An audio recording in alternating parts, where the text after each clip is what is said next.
ರಾಜ್ಯದಲ್ಲೇ ಎರಡನೇ ದೊಡ್ಡ ಮಹಾನಗರ ಪಾಲಿಕೆ ಎಂಬ ಹೆಗ್ಗಳಿಕೆಯನ್ನು ಹೊಂದಿರುವ ಹುಬ್ಬಳ್ಳಿ ಧಾರವಾಡ ಮಹಾನಗರ ಪಾಲಿಕೆಯನ್ನು ವಿಭಜಿಸಿ ಧಾರವಾಡಕ್ಕೆ ಪ್ರತ್ಯೇಕ ಪಾಲಿಕೆ ರಚಿಸುವ ಹಿಂದಿನ ನಿರ್ಣಯವನ್ನ ಪಾಲಿಕೆ ಹಿಂದಕ್ಕೆ ಪಡೆದಿದೆ. ಜೊತೆಗೆ ಬೃಹತ್ ಹುಬ್ಬಳ್ಳಿ ಧಾರವಾಡ ಮಹಾನಗರ ಪಾಲಿಕೆ ಎಂದು ಘೋಷಿಸಿ ಗುರುವಾರ ಠರಾವು ಪಾಸ್ ಮಾಡಲಾಗಿದೆ. ನಿನ್ನೆ ನಡೆದ ಸಾಮಾನ್ಯ ಸಭೆಯಲ್ಲಿ ಪ್ರತಿಪಕ್ಷ ಕಾಂಗ್ರೆಸ್ ಸದಸ್ಯರ ವಿರೋಧದ ನಡುವೆಯೂ ಈ ನಿರ್ಣಯ ಪಾಸ್ ಆಗಿದೆ. ಧಾರವಾಡಕ್ಕೆ ಪ್ರತ್ಯೇಕ ಮಹಾನಗರ ಪಾಲಿಕೆ ರಚನೆಗೆ ಬಿಜೆಪಿ ಸದಸ್ಯರು ರಾಜ್ಯ ಸರ್ಕಾರಕ್ಕೆ ಪ್ರಸ್ತಾವನೆ ಸಲ್ಲಿಸಿದ್ದರು. ಈ ಪ್ರಸ್ತಾವನೆಯನ್ನ ರಾಜ್ಯ ಸರ್ಕಾರ ರಾಜ್ಯಪಾಲರ ಅನುಮೋದನೆಗೆ ಕಳುಹಿಸಿತ್ತು. ಆದರೆ ನಂತರ ಬಿಜೆಪಿ ಸದಸ್ಯರೇ ತಮ್ಮ ನಿರ್ಧಾರವನ್ನ ಬದಲಿಸಿ ಪ್ರತ್ಯೇಕ ಪಾಲಿಕೆ ಪ್ರಸ್ತಾವನೆಯನ್ನ ಹಿಂದಕ್ಕೆ ಪಡೆಯುವ ತೀರ್ಮಾನ ಕೈಗೊಂಡಿದ್ದಾರೆ. ಸಭೆಯ ನಿರ್ಣಯಕ್ಕೆ ಕಾಂಗ್ರೆಸ್ ಸದಸ್ಯರು ತೀವ್ರ ವಿರೋಧ ವ್ಯಕ್ತಪಡಿಸಿದರು. ಯಾವುದೇ ಸಮರ್ಪಕ ಚರ್ಚೆ ಇಲ್ಲದೆ ಏಕಪಕ್ಷೀಯ ನಿರ್ಣಯ ತೆಗೆದುಕೊಳ್ಳಲಾಗಿದೆ ಎಂದು ಆರೋಪಿಸಿ ಪ್ರತಿಭಟನೆ ನಡೆಸಿದರು.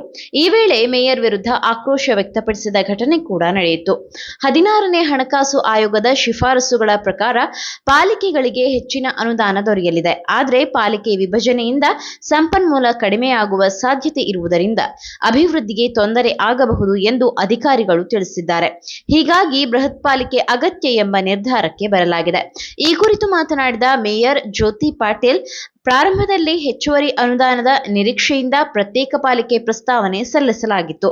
ಆದರೆ ರಾಜ್ಯ ಮತ್ತು ಕೇಂದ್ರ ಸರ್ಕಾರದ ಅನುದಾನದ ರಚನೆ ಪರಿಶೀಲಿಸಿದ ನಂತರ ಬೃಹತ್ ಪಾಲಿಕೆಯ ಅಭಿವೃದ್ಧಿಗೆ ಸೂಕ್ತ ಎಂಬ ನಿರ್ಧಾರಕ್ಕೆ ಬರಲಾಗಿದೆ ಎಂದು ಹೇಳಿದರು.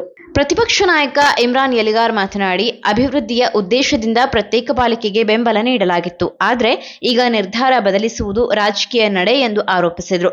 ಹುಬ್ಬಳ್ಳಿ ಧಾರವಾಡ ಮಹಾನಗರ ಪಾಲಿಕೆಯ ಭವಿಷ್ಯ ಕುರಿತು ನಡೆದ ಈ ನಿರ್ಣಯವು ರಾಜಕೀಯ ವಲಯದಲ್ಲಿ ತೀವ್ರ ಚರ್ಚೆಗೆ ಕಾರಣವಾಗಿದೆ.